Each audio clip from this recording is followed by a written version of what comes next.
What's up builders, it's me, Jimbotron, back at you with another video. In today's video, we're going to be doing something a little different. It is actually our 500 subscriber special, and thank you all for the help you have given me. This is 51 things you probably didn't know about Overwatch Stadium. Let's get into it. 1. In the original Stadium advertisement video, Crusader Hydraulics was shown to be an epic item. This was changed to a rare item on release, and then reverted back to an epic in Season 1 when the game relaunched as Overwatch. 2. Ashe's Calamity Power can apply debuffs. 3. Items that list allies will also apply to yourself, whereas items that list other allies will not. 4. Weapon power and ability power don't give any additional ultimate charge for scaling them up.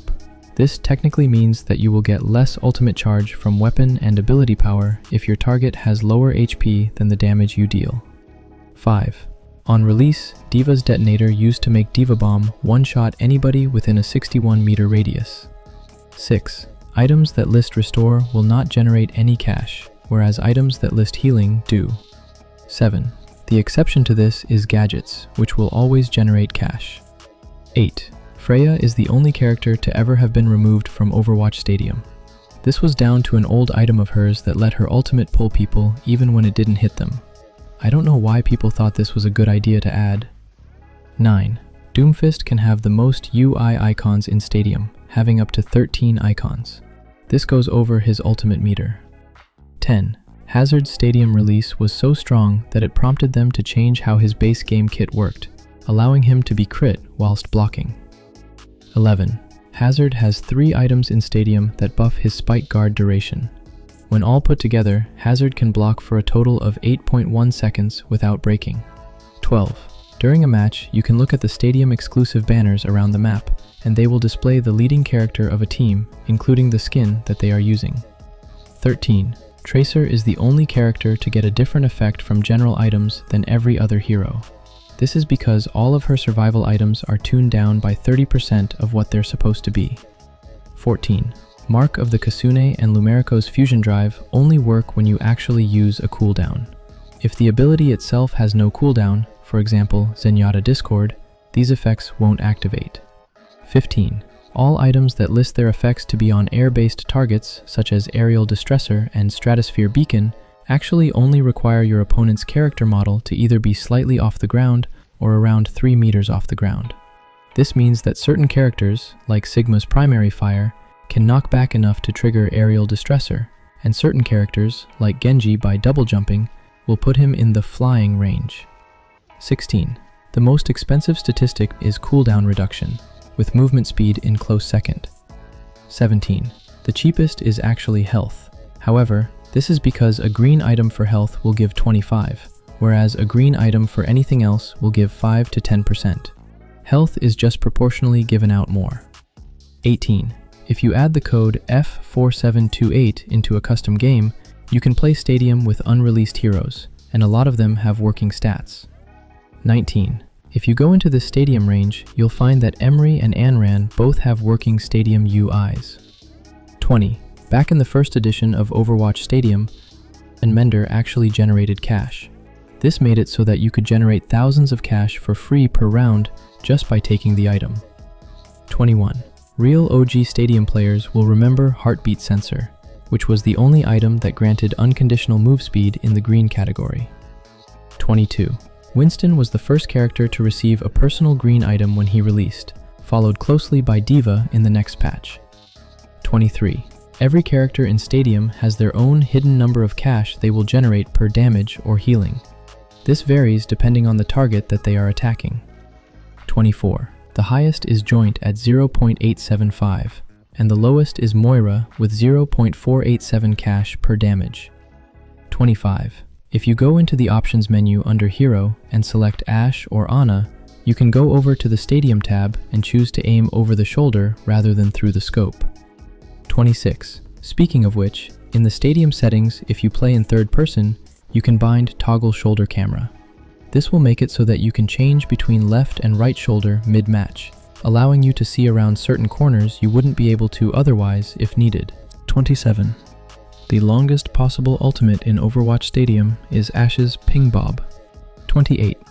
After Season 1, Lucio received massive nerfs as he had the highest win rate in Stadium, with a 65% win rate according to Blizzard, which was insane. 29. The Stadium rank system is designed so that when you get to your peak rank, you will start to lose a matchmaking rating. But until then, you won't lose any until you hit your previous season rank. So just by playing Stadium every season, you will eventually hit Legend. 30. During the first season that Overwatch Stadium was added, there was no quick play mode, so everyone who wanted to play this mode casually had to play in competitive. This is a very large reason as to why people don't take this game seriously. 31. There hasn't been a single season in which Blizzard has released the same amount of heroes into Overwatch Stadium.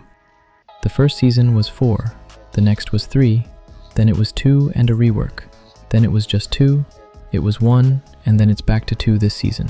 32.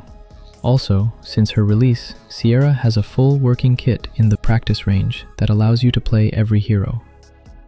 Blizzard is significantly more likely to add their newer heroes into Stadium, so we should be expecting her in the next few seasons, especially since her launch trailer was literally on a Stadium map. 33. Ana was the first hero to be reworked in Stadium, and before her rework, she had a sleep dart that could be 500% larger than its current size.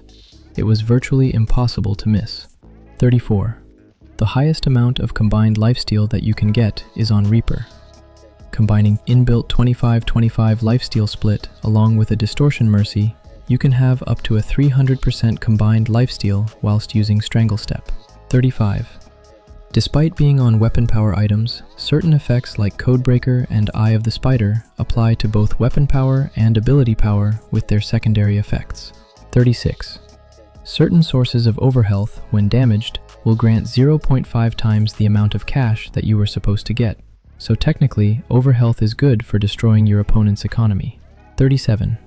Overwatch Stadium has its own esports league over on the Stadium Builds IO Discord, which I will leave linked down below for anyone interested in watching or signing up for it. 38. You passively gain health the more cash you have. This is roughly 1 health per 500 cash for squishies, and 2 health per 500 cash on tank. This only starts counting after the original 3,500 that you start with. 39. The highest possible health you can get on a squishy in terms of max HP in round 1 is 470 on May. I'm taking Frost Armor along with the suggested round 1 that I always tell you to get in my build guide. 40. The fact that I still have to specify this is very upsetting to me, but Siphon Gloves does not work on heroes that don't have quick melee, like Reinhardt and Brigitte. It really upsets me when I see people running this, thinking it heals them. 41. The potentially highest value item in all of Overwatch Stadium is the Bloodhound Mask.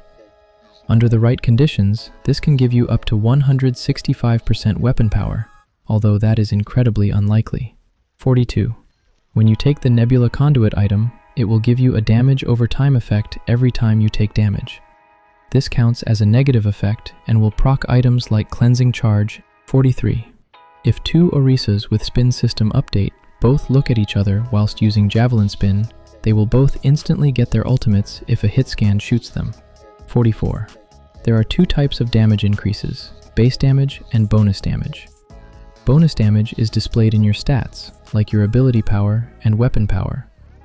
Base damage is explained when the damage directly references an ability. These 2 damage types multiply off of each other for even greater effect. 45. Every single epic item is named after something in the Overwatch lore. Take Juno's Martian Mender, Vendetta's Sundering Vial, or Ana's Amaris Antidote. 46. Critical damage and weapon power damage are multiplicative of each other, meaning they are a lot stronger when paired with each other. Which is funny because every other damage type, like melee and weapon power, is additive. 47. Overwatch Stadium has actually been in the making since the release of Overwatch 2. When they teased the PvE trailer originally, it contained something like an upgrade system that we now know is used in Overwatch Stadium. 48. If you queue into a Stadium custom game, you can select the option to add a ban phase at the start of a Stadium game. Maybe this is them potentially testing how Stadium bans could work in the future. 49. When the draft phase originally came out, you couldn't mirror pick your opponent, meaning everyone was fighting for the first spot because then they couldn't get their characters stolen off of them. 50. Also, tanks didn't used to be defaulted to last, so if your tank got put first and the guy in last didn't swap, then you already lost because your tank had a bad matchup. 51. And finally, Jimbotron777 is the best stadium player of all time. Just kidding guys, wanted to end on something interesting, and that is a while ago in an old snapshot of them discussing what they want for the future of Stadium. Something discussed was potential objectives during the rounds, and this is the only thing on the entirety of all of the lists that hasn't been added to Stadium yet. Hopefully, we should expect to see it in the future. And that's everything, and I hope you enjoyed, and more importantly, I hope you learned something along the way. Till next time, builders.